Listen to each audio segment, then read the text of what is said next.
Home town ఎన్నో జ్ఞాపకాలతో సరదాగా స్నేహితులతో గడిపే ఈ సిరీస్ ఆహాలో April 4th స్ట్రీమింగ్ కానుంది. సిరీస్ టీమ్ మనతో పాటు ఉన్నారు, వాళ్ళని అడిగి మరిన్ని విషయాలు తెలుసుకుందాం. హాయ్.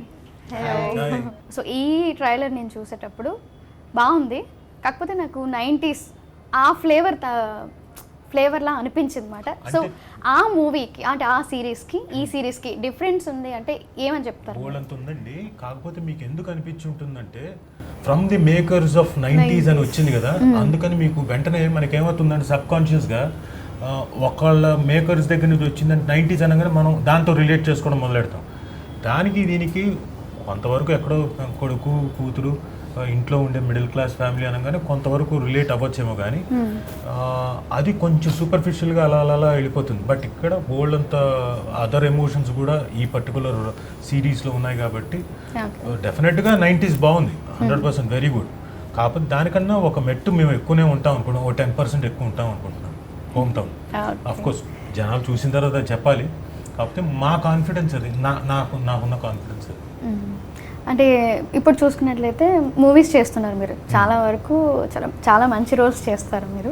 ఆయన ఉన్నారంటే ఇంకా ఆ సినిమా చూడొచ్చు అని కూడా చాలా మంది అనుకుంటారు. అదే ఈ సినిమాలో ఎప్పుడు పోతాడో కూడా అనుకోవచ్చు. మీరు ఒకసారి కూడా అన్నారు ఈయన ఏ సినిమాలోని అంటే చనిపోతే ఆ సినిమా హిట్ అవుతుంది అని చెప్పి ఒక టాక్ కూడా నడిచింది, అంటే మీరుండే మూవీలో. సో ఈ సిరీస్కి మూవీస్ చేస్తున్నారు కదా, దానికి డిఫరెన్స్ మీకు ఏమైనా అనిపించిందా? సిరీస్కి మూవీస్కి తేడా ఏం లేదండి. ఇప్పుడు ఓటీటీ సిరీస్లకి మూవీస్కి తేడా లేదు.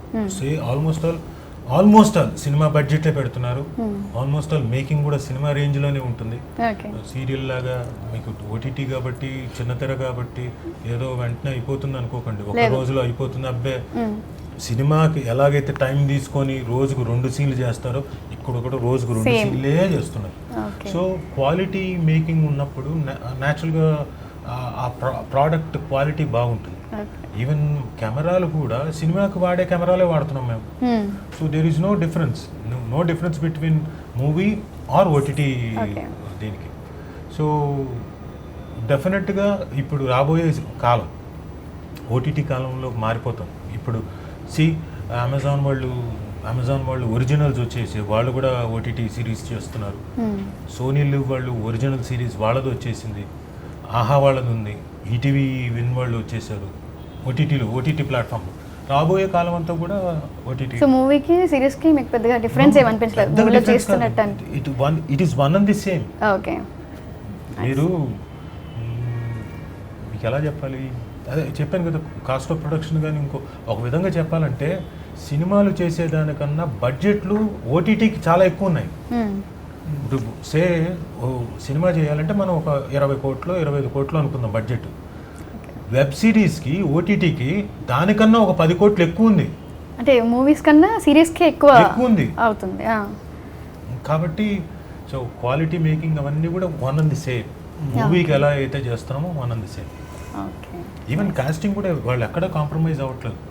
వాళ్ళకు నచ్చేంత వరకు వాళ్ళు పిలిచి చూసుకొని 1కి 10 సార్లు చెక్ చేసుకొని, ఛానల్ కూడా 1కి 10 సార్లు ఆహా వాళ్ళు కానివ్వండి, వాళ్ళు కూడా 10 సార్లు వాళ్ళకు ప్రొడ్యూసర్స్ ఓకే అంటే కాదు, ఈవెన్ ఆహా వాళ్ళు కూడా ఓకే అనాలి, వాళ్ళు కూడా 10 సార్లు ఓకే అనుకున్న తర్వాత కానీ they are not going for the cast also.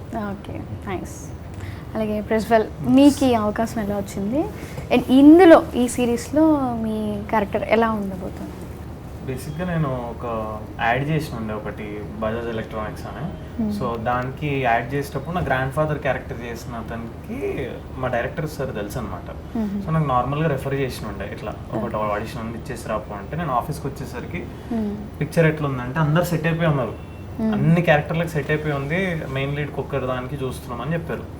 సరేమో audition ఇచ్చేసి దెన్ రిటర్న్ అవుతుంటే దెన్ మళ్ళీ కాల్ చేసి బాగా చేసిన ఇంకో వేరియేషన్ చేద్దురా అని చెప్పి మళ్ళీ పిలిచి చేసిన తర్వాత దెన్ సో ఫైనల్గా ఇంకోటి ఏమనుకున్నా అంటే, నేను ఇంత పెద్ద బ్యానర్ ఆల్రెడీ 90s హిట్ ఇచ్చారు, మెయిన్ లీడ్ కోసం చూస్తున్నారు, మీ coming from theatre background, new face అదేదని అనుకున్నా. నేను కొంచెం ఉంటుంది కదా ఎంతగా అనుకున్నాను. సో ఆ స్పేస్లో ఉన్నప్పుడు నాకు వెరీ ఫార్చునేట్ థింగ్ ఏంటంటే, ఆహా లాంటి ప్లాట్ఫామ్ 90s మేకర్స్ నుంచి లాంచ్ చేస్తున్న ఒక కొత్త ఆహా ఒరిజినల్స్ ఇలాంటి ప్రాజెక్టులో కొత్తోడిని నమ్మి మెయిన్ లీడ్ లాగా నమ్మి ఇచ్చారు చూడండి అవకాశం. I think big thanks to them and to the production house also and specially my director. So అది అలా వచ్చింది. And then my character Srikanth Palle character పేరు. చాలా కాంప్లికేటెడ్ క్యారెక్టర్, అంటే నార్మల్గానే ఉంటుంది, సిచ్యువేషన్స్ కాంప్లికేటెడ్ ఉంటాయి. So it's very very close. అది నేను ట్రైలర్ చూసాను. ఎవరైనా ఇక్కడ నుంచి విలేజ్ నుంచి అబ్రాడ్ వెళ్ళి సెటిల్ అవ్వాలని అనుకుంటారు, మీకు వెళ్ళడం ఇష్టం లేదని అందులో ఉంది. వెళ్ళడం ఇష్టం కాదు, నిశానా ఏం రాదు, అంతా ఎలుముద్ర. ఎట్లా వెళ్తాడు అసలు? ఎందుకంటే ఇప్పుడు వాడి ఊర్లో ఉంటే కంఫర్ట్ జోన్, అది దొరుకుతాడు, శాస్త్రం దొరుకుతాడు, టైం పాస్ చేస్తాడు, బుజ్జి మీద కూర్చుకుంటాడు, అంత ఫార్మాట్లు ఉంటుంది. బయటికి పోతే ఎట్లా సర్వైవ్ అవుతాడు? ఇంగ్లీష్ రాదు, చదువు రాదు, వానికి ఒక ప్యాషన్ ఉంటుంది, దాన్ని ఫాలో అయిదాం అనుకుంటాడు. సో ఆ జోన్లో ఉంటాడు కాబట్టి వానికి వెళ్ళాలని ఉండదు. అండ్ ఇంకోటి ఏంటంటే అంత కంఫర్ట్ జోన్ ఉన్నవాడి మీద అంత ప్రెషర్ వచ్చేసరికి ఇంకా రివోల్ట్ అవుతుంటారు. ఆ ఏజ్ గ్రూప్ వాళ్ళు, స్పెషలీ మా ఏజ్ గ్రూప్ వాళ్ళు రివోల్ట్ అవుతారు. నువ్వు చెయ్యకు, అదే చెయ్యి అంటే మాత్రం ఇంకా సైక్ అయిపోతుంటాడు.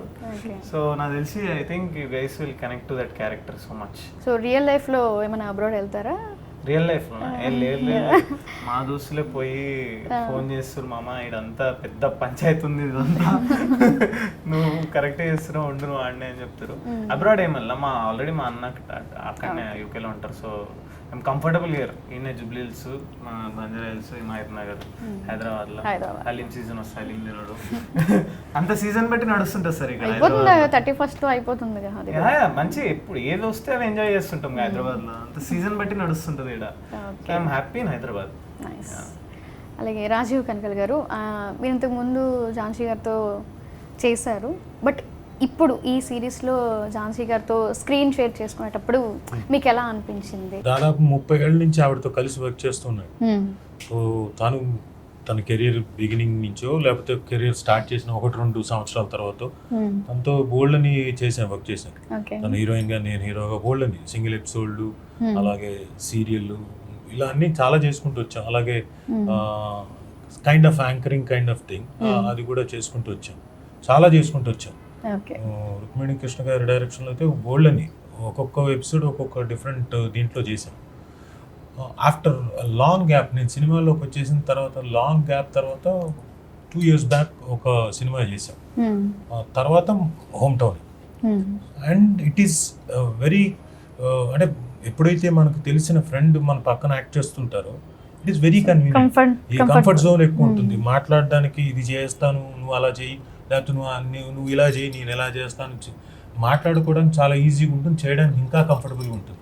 సో ఆవిడతో చేసేటప్పుడు కొన్ని సీక్వెన్స్లో రాజా నువ్వు ఇలా చేస్తే బాగుంటుంది, నువ్వు అలా చేయి, ఇలా చేస్తే బాగుంటుంది, నేను ఇలా అంటాను, ఇంకోటి అంటాను. అది పోనీ ఆవిడ క్యారెక్టర్ని ఎలివేట్ చేసుకోవడానికి అనిందా? కాదు, నా క్యారెక్టర్ని ఎలివేట్ చేయడానికి అనింది. అవునా, సరే అయితే ఓకే. సో అంత కన్సర్న్ ఆవిడకి ఉంది. కొన్ని చోట్ల ఇలా చేస్తాను ఒక ఇంప్రవైజేషన్ అంటే ఓకే అని తను అనుకోవడం, ఇలా అనుకోవడం. లేకపోతే ఏమవుతుందంటే ఆర్టిస్టులు ఇతను చెప్పడం ఏంటి నాకు, ఆవిడ అనుకోవడం, లేకపోతే ఈవిడ చెప్తుంది నాకేంటని ఇంకొకళ్ళు అనుకోవడం, ఇలాంటివి చిన్నగా వచ్చేస్తాయి. ఎప్పుడైతే ఆ రిఫ్ట్లు వచ్చేస్తాయో చాలా చాలా పెద్ద పెద్ద గొడవలు అయిపోతాయి. ఒక్కొక్కళ్ళు అక్కడ ఒకళ్ళు కూర్చుంటారు, ఇంకొకళ్ళు ఇంకో చోట కూర్చుంటారు. ఆవిడేంటి, ఆవిడ ముందు లొకేషన్ రమ్మనండి, వచ్చిన తర్వాత నేను వస్తాను, ఇట్లాంటివన్నీ అవుతుంటాయి. అవి ఏమి జరగవు మా మధ్య, అంత ఫ్రెండ్స్ కాబట్టి వెరీ కంఫర్టబుల్. సో ఈ సిరీస్లో ఝాన్సీ గారితో ఏదైనా సీన్ మీరు చేసేటప్పుడు అయ్యో ఇక్కడ సుమా గారు ఉంటే బాగుండు ఈ సీన్లో అని ఎప్పుడైనా అనిపించిందా మీకు? సుమా ఉంటే బాగుండు అనిపించకుండా చేసింది ఝాన్సీ. ఇంతకుముందు అతిథి మూవీలో రాజీవ్ కనకాల గారికి మీరు చిన్నపిల్ల బేబీ అని, సో ఇప్పుడు మళ్ళీ కూతురుగా చేస్తుంది. 18 years తర్వాత మళ్ళీ ఆయనకి మళ్ళీ కూతురుగా యాక్ట్ చేశారు. సో ఎలా అనిపించింది మీకు? అంటే నాకు అప్పటి ఎక్స్పీరియన్స్ బేసికలీ అంతగా గుర్తులేదు. So this is totally fresh experience నాకు. ఎందుకంటే సార్తో నేను వర్క్ చేశాను అనే ఐడియా ఉంది, కొన్ని సీన్స్ వరకు ఐడియా ఉంది, కానీ ఆ టైం ఎలా స్పెండ్ అయింది అదంతా లిటరలీ నో ఐడియా. కానీ హోమ్ టౌన్లో రాజీవ్ సార్ డాటర్ కింద చేయబోతున్నానని తెలిసినప్పుడే ఐ థాట్ ఐ వుడ్, అంటే ఇప్పుడు నేను వెళ్ళి సార్కి చెప్తాను ఇలా అతిథిలో మనం కలిసి చేసాం సార్ అని చెప్పి, చూద్దాము హౌ విల్ సార్ రెసిప్రోకేట్ అది ఇది అనుకున్నాను. Sir was very friendly. Starting look టెస్ట్లో was the first time when I met him. So అప్పుడే సార్తో ఉన్న వైబ్ నాకు అర్థమైంది that you know this series is going to go very friendly. ఎక్కడ కూడా మేబీ మనల్ని మనం రెస్ట్రిక్ట్ చేసుకోకర్లేదేమో అన్నట్టే అనిపించింది. ఆన్ సెట్స్ వెళ్ళాక నేను అనుకుందంతా ఓకే కరెక్టే నేను అనుకుంది. And Rajiv sir and Jhansi ma'am వాళ్ళిద్దరికి ఉన్న బాండ్ కొత్త యాక్టర్స్గా అంటే అప్కమింగ్ యాక్టర్స్గా మాకు అది చాలా అప్కమింగ్ అని మన అందరం మా అందరికి అప్కమింగ్ ఎంత అప్కమింగ్ కాదండి. ఓకే సో మా అందరికి ఏంటంటే వాళ్ళిద్దరి మధ్య ఉన్న బాండ్ వల్ల ఆన్ స్క్రీన్ పర్ఫామ్ చేయడానికి కానివ్వండి లేకపోతే ఆఫ్ స్క్రీన్ జోవియల్గా ఉండడం మాకు పర్ఫార్మెన్స్కి చాలా హెల్ప్ చేసింది. So I think Rajiv sir and Jhansi ma'am వీళ్ళిద్దరితో, ఝాన్సీ మ్యామ్ని కూడా ముందు నేను కలవడం జరిగింది కానీ ఇలా పర్టికులర్గా స్క్రీన్ షేర్ చేసుకోవడం ఇదంతా it was a very new experience. And I think I will for ever remember this journey. Nice. ఇంకా మీ అందరికీ ఒక క్వశ్చన్, అంటే ఝాన్సీ గారు కొంచెం ఫైర్ ఉంటారు అని విన్నాను నేను. సో మీకు ఎలా అనిపించింది ఈ సిరీస్లో ఆమెతో యాక్ట్ చేసినప్పుడు? నాకైతే నన్నైతే ఫుల్ లాడ్ చేసినుండే త్రూఅవుట్ ద సిరీస్. నాకు అంటే ఫుల్ కంఫర్ట్. నేను యాక్చువల్గా మ్యామ్తోని ఒక ప్లే చేసిన నేను పురుష సూక్తం అని చెప్పి. So that was my first play in theatre. నేను లాడ్ చేశారు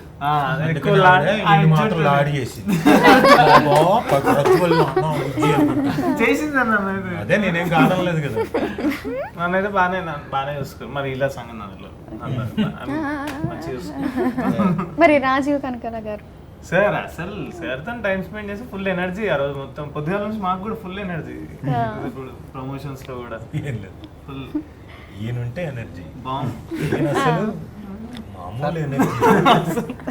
నీవే సత్యము నీవే నిత్యము నీవే. సాయిరామ్, మీకు ఈ అవకాశం ఎలా వచ్చింది? నేను ఇంతకుముందు #90s అనే వెబ్ సిరీస్ చేసిన అండి, ఈటీవీలో వచ్చింది అది.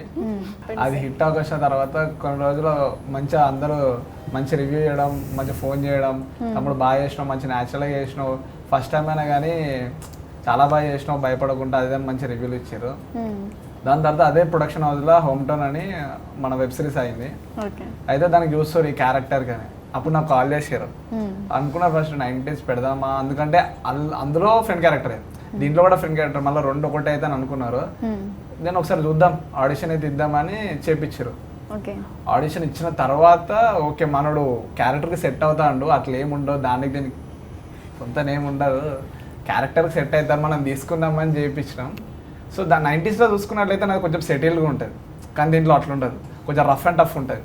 జగ్గు అనే క్యారెక్టర్, నా పేరు జగ్గు, ఇది మా టీము. వాడేవు కదా పదాలు జగ్గు జగ్గు బాయ్ అదే కాకుండా వాడేవు కదా క్యారెక్టర్ ఇలా ఉంటుంది. జగ్గు మే జంగిల్ మెంగిల్. ఇంతకీ బెండకాయ ఫ్యాంటసీ ఏంటి మీ ఇద్దరి మధ్య? అతను సిరీస్లో నేను చదువుకుంటున్నాను అన్న అని చెప్తుంటాడు. ఓ నా కొడుకు బాగా చదువుకుంటున్నాడు అనుకుంటా. మధ్యలో నన్ను ఇంప్రెస్ చేయడానికి అమ్మ బెండకాయ ఉండు, ఎందుకంటే బాగా వస్తాయి లెక్కలు బాగా వస్తాయి, అమ్మ బెండకాయ ఉండు అంటుంటాడు. ఇప్పుడు అమ్మ నా కొడుకు బెండకాయ ఉండమంటున్నాడు, వీడు తినేసి బాగా చదివేస్తాడు అనుకొని నా ఫీలింగ్. అలాగే నేను కనపడ్డప్పుడు వీడిని చూసినప్పుడల్లా అనుకుంటూ చదువుతుంటాడు, నేను అటుపోతుంటే అలా తిరుగుతూ చదువుకుంటుంటాడు. అమ్మో అసలు నా కొడుకు మామూలుగా చదవట్లేదు, ఇంక అయిపోయాడు, వీడు ఇంజనీర్ అయిపోయాడు, ఇంక అయిపోయింది, మన సపరేట్ ఫ్లైట్ కొనాలేమో అన్నంత లెవెల్లో చదువుతాడు. తర్వాత తీరా చూస్తే మార్కులు చూస్తే 116.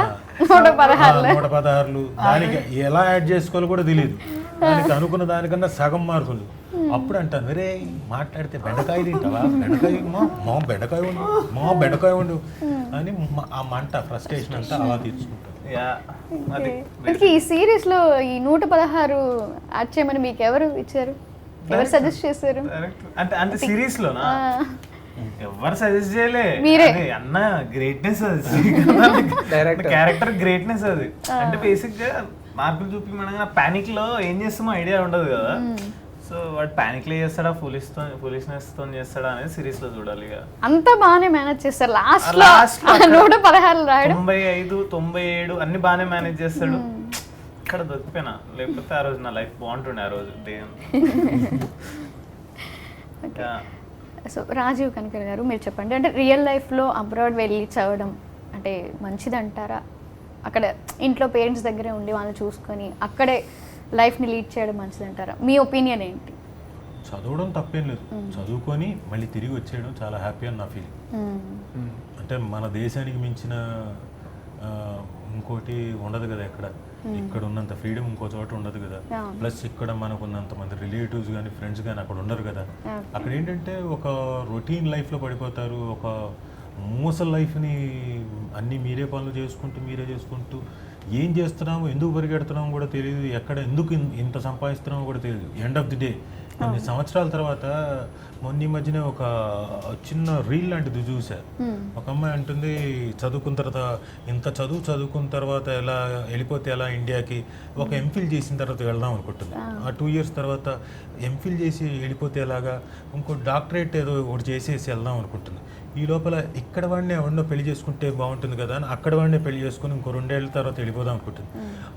పెళ్లి చేసుకుని వెళ్ళిపోతే ఎలాగా, పిల్లలు పుడితే బాగుంటుంది కదా, వాళ్ళకి మళ్ళీ సిటిజన్షిప్ ప్రాబ్లం రాకుండా ఉంటుంది కదా అని పిల్లలు పుట్టేంత వరకు ఉంటుంది. పిల్లలు పుట్టిన తర్వాత పుట్టేసి వెళ్ళిపోతే అలాగా, వాళ్ళ స్టడీస్ అన్నీ ఇక్కడే చదివితే బాగుంటుంది కదా, సబ్జెక్టులు అవన్నీ ఎడ్యుకేషన్ అంతా బాగుంటుంది కదా. సో వాళ్ళు చదువుకొని అంతా అయ్యేసరికి ముసలికాలం వచ్చేస్తుంది. ఇప్పుడు ఇంతకాలం అయిపోతే ఎలాగా, పిల్లల్ని ఎవరు చూసుకుంటారు, మనవల్ని ఎవరు చూసుకుంటారు, ఇక్కడే ఉంటే బాగుంటుంది కదా. తర్వాత ఒక 2-3 ఏళ్ల ద్వారా కట్ చేస్తే ఆవిడ బాక్స్లో ఇండియాకి వస్తుంది. ఎవరైనా కానీ వాళ్ళ ఫ్రెండ్స్ని, వాళ్ళ లైఫ్ని, వాళ్ళ బంధువుల్ని మిస్ అయిపోయి ఒక మొనాటనస్ లైఫ్ని స్పెండ్ చేయడం అనేది కొంచెం ఇబ్బందిగానే ఉంటుంది. కొంతమందికి అది ఇష్టం ఉండొచ్చు, కాదంటలేదు. But what I feel is, చదువుకోండి, ఎదగండి, బాగా నాలెడ్జ్ పెంచుకోండి. ఇంకో చోట దొరుకుతుందంటే తీసుకొచ్చి మళ్ళీ ఇండియాలో ఆ నాలెడ్జ్ని పంచండి. ఇప్పుడు వస్తున్నారు చాలామంది, దే ఆర్ కమింగ్ బ్యాక్, వచ్చి ఇక్కడ స్టార్టప్ కంపెనీస్ ఇంకోటి చాలా పెద్దవి చేస్తున్నారు. Good for them. I really pray for them and their families. అలాగే మీరు ఈ సిరీస్లో మీరు యాక్ట్ చేసినప్పుడు మీకు ఎలా అనిపించింది? అంటే ఒకవేళ ఈ సిరీస్ నాకు కొంచెం ఛాలెంజింగ్ ఉండేది. ఎందుకంటే అరే నవగ్రహ చెప్తున్నా కదా, చెప్పు ఉన్న ఏజ్కి కరెక్ట్గా ఒక 12 years బ్యాక్కి వెళ్ళి మళ్ళీ నా 10th class డేస్ అవన్నీ గుర్తు చేసుకుంటూ యాక్ట్ చేయడం కొత్త ఎక్స్పీరియన్స్ ఇచ్చింది. అండ్ సేమ్ టైం మంచి ఒక ఫ్రెండ్స్, పెద్ద ఫ్రెండ్ మంచి ఫ్రెండ్ దొరికారు మాకు. మన ఫ్రెండ్స్ అవును, సెకండ్ ఇయర్ సార్కి ఆ ఫ్రెండ్ అంటే సో అట్లా ప్రజ్వల్ యానీతో ఎప్పుడో 2009లో ఏకనిరంజనం సినిమాలో ఇద్దరం కలిసి చేసాం. నాకు గుర్తులేదు, తనకి గుర్తులేదు, బట్ మళ్ళీ రీకాల్ చేసుకున్నాం. హోమ్ టౌన్ అంటే చాలా జెన్యూన్గా ఉంటుంది. మా శ్రీకాంత్ అన్న కానీ ప్రొడ్యూసర్స్ కానీ అట్లా టీం అంతా కూడా చాలా ఫ్రెండ్లీగా, అసలు ఎప్పుడు షూట్ స్టార్ట్ చేసాం ఎప్పుడు అయిపోయిందో కూడా తెలియదు. సో మీరు మా ఇంటికి వెళ్ళినట్టే ఫీలింగ్ ఉండే సెట్కి వెళ్తే. షూట్లో మీరు ఉన్నారు కాబట్టి ఇంకా ఫన్నీ ఇన్సిడెంట్ జరిగే ఉంటాయి అనుకుంటున్నాను. అలాంటివి ఏమైనా ఉన్నాయా? ఫన్ అసలు మాకు గ్యాప్ లేదు. వాడు నేను ఆల్మోస్ట్ నాకు తమ్ముడు లేడు రియల్ లైఫ్లో. వాడు ఆల్మోస్ట్ నాకు దొరికాడు. వాడు మా ఇంటికి వస్తాడు, నా కార్లోనే ఇంటికి వెళ్తాడు, కూర్చుంటాడు. అసలు మేము ఎన్ని హోటల్స్కి వెళ్ళి ఉంటాము. నేను చెప్తున్నా, నాకు ఇక్కడ నేను పెద్ద హోటల్స్ ఏం తిరగలేదు. ఒక హోమ్ టౌన్ వల్ల ఒక పెద్ద మనిషి దొరికిన, ఆ పెద్ద మనిషి వల్ల ఆల్మోస్ట్ మన హైదరాబాద్ అన్ని హోటల్ తిరిగిన, అన్ని హోటల్ ఒక్కొక్క హోటల్ ఒక్కొక్క స్పెషల్ ఐటమ్ తిన్నా. మొత్తం క్రెడిట్స్ అన్ని మా పెద్ద మనిషిది. సో అట్లా మళ్ళీ మాకు సెట్లు ఎలా ఉండేదంటే కరెక్ట్గా మేము కార్తీక మాసంలోనే షూట్ చేసాం. కార్తీక మాసం ఒక పిక్నిక్ చేసేవారు అనమాట. ఈయన ఝాన్సీ గారు మంచి ఫుడ్ తెప్పించి మంచి ఐటమ్స్ అది ఇది. సార్ వాళ్ళ టీం ఉంటారు, వాళ్ళు కూడా చాలా ఫ్రెండ్లీగా ఉంటారు మాతో. సార్కి ఇది వస్తుంది, సార్ తెప్పిస్తున్నారు, మీరు వచ్చేయండి. ఓకే, ఒకరోజు తెప్పిస్తారు, 2 రోజులు తెప్పిస్తారు. ఈయన షూటింగ్, ఈయన వచ్చినన్ని రోజులు ఏదో ఒక స్పెషల్ మాకు, స్వీట్స్ ఏవో ఒకటి. ఇంతకీ కార్తీక మాసం అంటున్నారు, వెజ్జా నాన్ వెజ్? అంటే నేను వెజ్, వీళ్ళు నాన్ వెజ్. సో బాగా ఫ్రెండ్లీ, ఇలాగే ఇలా నవ్వుకుంటూ సార్ మేము కూర్చుని ఒక బ్యాక్ బెంచెస్ కూర్చుంటారు కదా, ఎన్నాలో వేచిన హృదయం అన్నట్టు మేము అసలు ఒక బాధ కానీ స్టార్ట్ అయిపోతుంది. వీళ్ళందరితో యాక్ట్ చేసేటప్పుడు మీకు ఎలా అనిపించింది? అంటే ఆల్రెడీ మీరు ఆవిడ మమ్మల్ని చేశారు. ఎవరిని పట్టించుకోలేదు, ఓన్లీ అయ్యో చెప్పండి. అట్లేం లేదు. సరే ఇక్కడ ఫీల్ అవుతున్నాడా? ఈ ప్రజ్వల్ అన్నందుకు ఫీల్ అవుతున్నాడేమో సార్. ఇందాక ఫస్ట్ లెవెన్ తాగేసిందేశాడు కదా, చేసి ఉండాలి. ఇప్పుడు వీళ్ళిద్దరికి కొంచెం రసవత్తరంగా ఈ ఎపిసోడ్ అవ్వాలంటే ఈవిడికి ఒక బ్యాక్గ్రౌండ్ సాంగ్ పెట్టాలి. సిగ్గేస్తుంది నిన్ను చూస్తుంటే, సిగ్గేస్తుంది నీ మాట ఉంటే, సిగ్గేస్తుంది నీతో ఉంటే. అదిగో అంతగా మాట్లాడుతుంటే ఏదో ఒకటి చెప్పు. నేనేమన్నాను మధ్య సార్, అన్నాను. మీరు చెప్పండి మరి. వీళ్ళందరినీ కలవడం ఫస్ట్ టైం. ఆ రోజు లుక్ టెస్ట్ అప్పుడే కలిసాను. అని ఫస్ట్ తనని చూసా, ఓ ఈ క్యాండిడేట్ పెద్ద మనుషులు అన్నట్టు ఉండే నాకు. ఇంకా వీళ్ళందరూ తర్వాత ఈయనని బయటకు వచ్చాక చూసా ప్రజ్వల్. ఒక్క నిమిషం ఆగు, మాట్లాడి బాబు. చెప్పండి ఫస్ట్ అసలు అందరికంటే ముందు చూసింది ఈయననే. అక్కడ మేకప్ వేయించుకుంటున్నాడు. మేకప్ వేయించుకున్నప్పుడు నేను అక్కడ పైన అప్పుడే వచ్చా కూర్చున్నా. హాయ్ అని అన్నాడు. అంటే ఇట్లా చూడు, ఇట్లా మేకప్ వేయించు హాయ్ అని అన్నాడు. అనుకొని హాయ్ అని అట్లుండే. నాకు తెలియదు కదా బేసిక్గా వీళ్ళు ఫ్రెండ్స్ ఇట్లా చేస్తున్నారు క్యారెక్టర్స్ అని. కుంపతీసి హీరో నా అనుకున్నా నేను. అంటే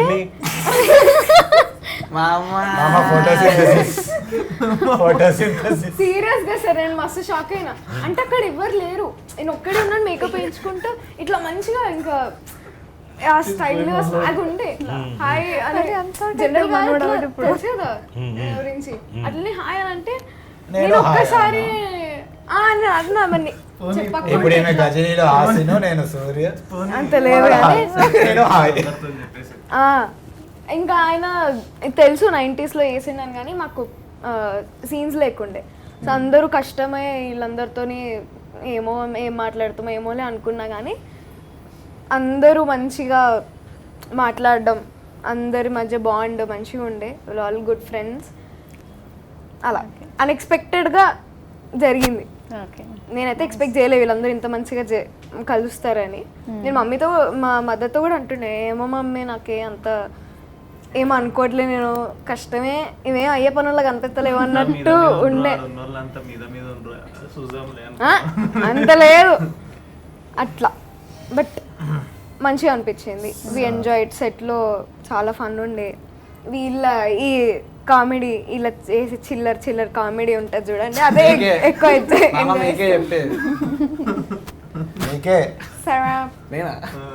హైలైట్ చేయండి ఏది నన్ను హీరో అది కట్ చేసేద్దాం అనుకుంటున్నాను యాక్చువల్లీ నేను. చూద్దాం.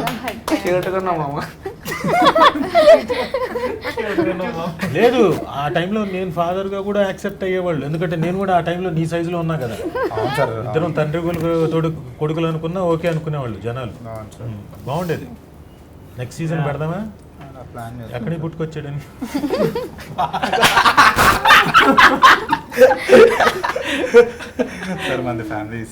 అవునయ్యా, నేనే కాదంటలేదు, అది ఫ్యామిలీయే. ఆ family so final question. So మీరందరూ యాక్ట్ చేస్తున్నప్పుడు ఈ సిరీస్లో అంటే ఫన్ ఉంది, ఎమోషన్స్ ఉన్నాయి, అన్నీ ఉన్నాయి. సో మీరు ఎప్పుడైనా ఒక సీన్ చేస్తున్నప్పుడు ఇలాంటి సీన్ మీ పాస్ట్లో ఏమైనా అనిపించినవి ఏమైనా గుర్తొచ్చాయా? ఇందులో క్లైమాక్స్ సీన్ ఒకటి ఉంటుంది. నాట్ ఎగ్జాక్ట్లీ బట్ సిమిలర్, కొంత వేరియేషన్ తోటి మా ఫాదర్కి నాకు మధ్యన. అంతా నన్ను బాగా కొట్టిన తర్వాత ఏడ్చుకుంటూ చెప్పిన సీక్వెన్స్. బాగా బెల్ట్ తీసుకొని తప్పడం, బాగా కింద దూరితే కిందకు కూడా బెల్ట్ తీసుకొని వేసి కొట్టాడు. అంతా అయిపోయిన తర్వాత దగ్గర తీసుకొని కూర్చొని అప్పుడు తన ప్రేమంతా చూపించాడు. సిమిలర్ అంటున్నా కదా, దగ్గర ముందైతే దబడి బాధిస్తారు బాగా. ఓకే, నెక్స్ట్ మీరు. అంటే నేను 9th 10th Shri Chaitanya techno school హాస్టల్లో చదివేవాడిని.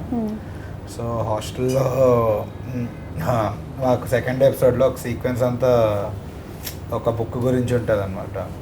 సో అప్పుడు కూడా మేము అంటే పెద్దోళ్ళు ఉన్నారు, చెప్పచ్చా చెప్పకూడదు ఇప్పటిదాకా ఆపేవేంటి? పెద్దోళ్ళు అంటున్నావు కానీ ఎక్కడ ఆపేవు? అన్ని కానిస్తున్నాయి కానీ. సో దాంట్లో మేము కొన్ని ఒక డాక్టర్వి బుక్స్ చదివి చాలా ఇదవుతాం అనమాట. సో రియల్ లైఫ్లో కూడా మా ఫ్రెండ్స్ మేమందరం ఆ బుక్స్ చదివి కొంచెం ఓహో ఇలా ఉంటుందా లైఫ్ బయట, లైఫ్లో ప్రోగ్రెస్ ఉంది, లైఫ్లో ప్రోగ్రెస్ ఇదా అని చెప్పి యా. నెక్స్ట్ అంటే వీళ్ళ ఫ్రెండ్షిప్ చూస్తే అనిపించింది అంత మనకంత కథలు ఏం లేవు కానీ వీళ్ళ ఫ్రెండ్షిప్ మంచిగా అనిపిస్తుంది నాకు. ఓకే, మీరు? నాకు బేసిక్గా ఫస్ట్ ఎపిసోడ్లో మా మమ్మీ చెప్పదు ఒకటి అది మా మమ్మీ అమ్మమ్మ వాళ్ళ ఇంటికి పోతున్నామంటుంది నేను లేచేసరికి. సో నేను రానని చెప్తా. సో అది నాకు చాలా రిలేటబుల్ అనిపించింది. మా మమ్మీ ఎప్పుడు మా అమ్మమ్మ వాళ్ళ ఇంటికి రావాలన్నా కూడా ఆమెతో కాకుండా వెనకాల పోతుండే, మా మమ్మీతో కాకుండా. సో నేను రాను అని చెప్పేది అది చేస్తుంటే నేను ఎందుకు అట్లా అనిపించింది ఒక్క ఇన్సిడెంట్. మిగతాయి కూడా కనెక్టెడ్ అయి ఉంటుండే, ఎగ్జాక్ట్గా లేదు. సో మా మమ్మీ కూడా అంటది అమ్మమ్మ వాళ్ళ ఇంటికి ఎవరు రాకూరు అని ఒకదాన్నే పోతా అని చెప్పేసి ఆ సేమ్ సింక్లో ఉన్నాయి డైలాగులు. సో యా ఆ పర్టికులర్ సీన్. నేను సీన్స్కి రిలేట్ అయింది అయితే అలా ఏం లేదు, కానీ నేను వేరే షూట్స్ కన్నీ వెళ్తున్నప్పుడు విలేజెస్లో ఎప్పుడైతే షూట్ చేస్తామో సేమ్ ఈ శ్రీకాంత్ వాళ్ళ ఫ్యామిలీ ఏదైతే ఉందో అలాంటి ఫ్యామిలీస్నే నేను చాలా చూశాను. సో ఇప్పుడు అలాంటి ఒక కథలో నేను భాగమయ్యాను, అదే హోమ్ టౌన్. సో నేను వన్స్ మోర్ రిపీట్ క్వశ్చన్. అంటే ఈ సిరీస్ చేస్తున్నప్పుడు మీ పాస్ట్కి ఏమైనా మీరు కనెక్ట్ అయ్యారా? ఫాస్ట్ కంటే చెప్పేసామమ్మ కెమెరా మా హోమ్ టౌన్ వచ్చేసి 2003 నుంచి స్టార్ట్ అవుతుంది అనమాట. అప్పటికి ఇంకా నేను ముట్టలే, సో నేను అంత రిలేటెడ్ కాలే. కానీ ఫైనల్ ఎపిసోడ్లో ఏదైతే క్లైమాక్స్ ఉందో, ఏదైతే ఫ్యామిలీ అది ఎమోషనల్ ఉందో అది కనెక్ట్ అయినా. అది నాకు చాలా రిలేటబుల్, నాకు పర్సనల్. వీళ్ళ ఫ్యామిలీ ప్రజ్వల్ కానీ, మన రాజీవ్ సార్ కానీ, యానీ కానీ, ఝాన్సీ మ్యామ్ కానీ, వీళ్ళని చూసినప్పుడు అరే నాది, నన్ను నేను చూసుకున్నట్టు అనిపించింది, ఇది నాది కదా అని అనిపించింది. సో ఇంకొన్ని మా ముగ్గురి ఉంటే కొన్ని ఈ చిల్లర చేష్టాలు అవి అయితే నా స్కూల్లో ఇక రెగ్యులర్గా జరిగేటి. కానీ ఈ గ్యాప్లో మీరు బాగా ప్రిపేర్ అయ్యారా? ప్రిపేర్ కాలేదు, టక్కుమని వచ్చేసేది. ప్రిపేర్ అయిందంతా మర్చిపోయినా టక్కుమని మనోడు గిలకగా. సో అదండి, అట్లా రిలేటెడ్ అయి ఉండే ఫ్రెండ్స్ గురించి అండ్ ఫ్యామిలీ ఇట్లా బాగుంది. అందరు రిలేటెడ్ అవుతారు. Nice. So finally home town మంచి సక్సెస్ అవ్వాలని థ్యాంక్ యూ పూర్తిగా కోరుకుంటున్నా. Thank you guys. Thank you very much. Thank you. Watch మీరు కూడా మీ ఫ్యామిలీతో కలిసి ఖచ్చితంగా Definitely. April 4 Yeah. ఆన్ ఆహా on AHA. ఓన్లీ అని ఆహా.